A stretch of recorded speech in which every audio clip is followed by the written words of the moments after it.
So one of the biggest one I've seen in my research, especially when I'm helping people, is that overreaction to criticism and authority is a big one. So even small feedback feels deeply personal and threatening, and the body essentially react with fear, shame, or defensiveness even sometimes, right? So even when the mind knows that it is actually safe, but there's a certain level of overreaction associated with when it comes to criticism. So when you're getting triggered by criticism, that's a sign. So that's one of the key things that will tell you whether you're affected, you have an inner child who needs help. Another important thing you want to remember is that if you have internally, you have a lot of self-criticism and inner harshness going on, this is another time to pay attention to it, because usually people, when you have gone through, when you have a wounded inner child aspect, you tend to have perfectionism. You tend to criticize yourself a lot for the mistakes you make in the past, right? So there's a certain level of inner harshness associated with that.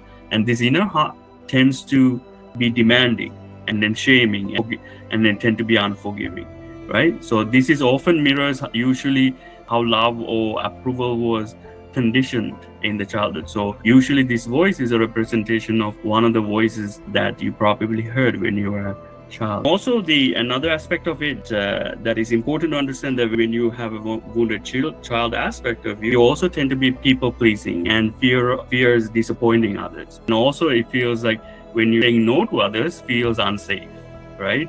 So you will see that these things are usually people pleasing behavior, fear of disappointing others, usually have a tendency to having criticism when you're a child. And then that's why you'll see when we're talking about in our third step, how to actually reparent yourself or reparent your subconscious mind or yourself, so that you become the right parent for you, or the kind parent for you that you needed. So the important thing to understand is that there's people pleasing behavior, fear of disappointing others, and also there's emotional dysregulation, or known as sudden shutdown, right? Strong emotions appear quickly, and although the person becomes numb or freezes or dissociates, especially when they're stressed, right? So you will see that there's this pattern in our inner child aspects of it tend to come repeatedly when we experience a lot of stress and a lot of traumatic kind of experiences, right? So triggers are usually the signs of things that we know that this is stressing.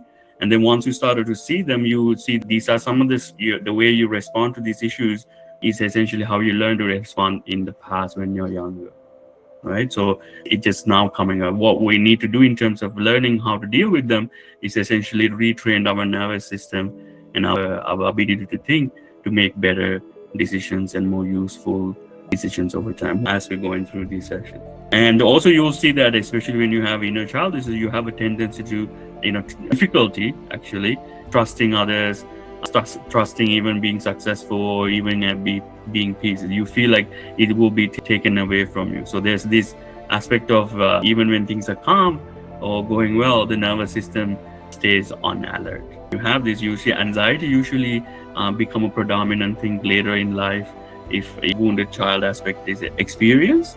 So usually with anxiety, there's aspect of this avoidance, procrastination, and self-sabotage associated with that as well.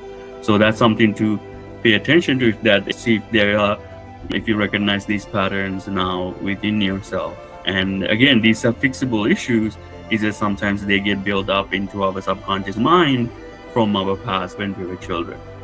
So you'll see the task especially linked to things like evaluation or exposure or evaluation. So that means in school or even work, right, can tend to trigger these experiences, even at home as well. But usually when you're being evaluated, they tend to get triggered, right? So even sometimes just calmness can be uncomfortable.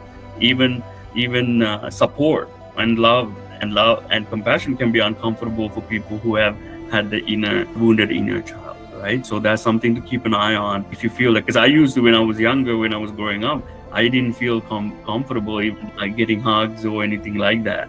So over the years is when I learned about these aspects, especially these aspects that when I was a child, how I was affected. I really didn't know how. But again, the key thing to remember is it's a normal, many human beings, as all of us go through it. But now psychotherapy and counseling have come to a point that people can be helped through these things. So even you will see some of the practices we'll be talking about here, you will see that they immediately can be very effective, especially aspect of self-compassion. So we'll talk about them bit by bit. Could you expand more on 8, this difficulty receiving care and compassion? Where does that stem from in early childhood? Yeah, absolutely. So what happens when when we are children, sometimes some of us have parents who continually love us and consistent, but sometimes some of us have parents who can be inconsistent. Sometimes they are not there at all. Sometimes they might have emotional issues on their own, so they are in their emotional expressions. So what we started to do is not rely necessarily on compassion and love and receiving care from others. We started to strap our own boots and started to take care of ourselves more. So now what happens is that we are becoming less trusting of others' love, because from a young age we had to start to essentially take care of ourselves the best way we knew, even though that would have been a very painful experience. So now we have a hard time relinquishing that self-reliance and then taking and accepting somebody else's love, compassion now. Sorry, could you also speak a little bit more about the adaptive side of some of these behaviors that are listed here? Personally, for myself, I find that, yes, that is a problem in some areas, but in others, it's really been the thing that has helped me excel as much and helped me get over some of the trauma that I had faced and not lean into that mindset of woe is me.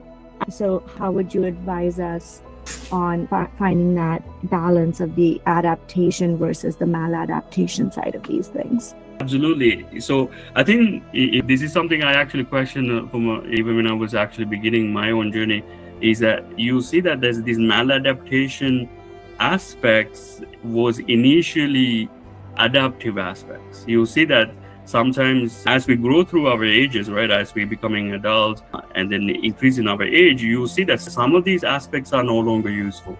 But earlier in our life, not necessarily trusting people right away might have been useful to you. But as we get older, as we started to develop our conscious mind, we can now start to picking and choosing to the level in which the aspects that are maladaptive and adaptive, which is a great question you ask, because it depends on because sometimes if I ask you to tell you to right away, hey, stop overreacting to things, if overreaction is still necessary for you in order to deal with the specific challenging situations in life, you might be reacting to the fact that I'm telling you to stop overreacting. So sometimes certain things are adaptive, that you will see that certain things are still adaptive to you, even though it's maladaptive on the long run. But observing, that's why starting to becoming more conscious of what is happening because of your childhood experiences is actually one of the most important and most valuable steps for now. Then over time you will say, okay, this is no longer useful. What do I have to do to now let go of this belief system or resulting habits that are associated with that? Or use it strategically as the context demands, correct? Precisely. You got it 100%. So that's a great question, by the way.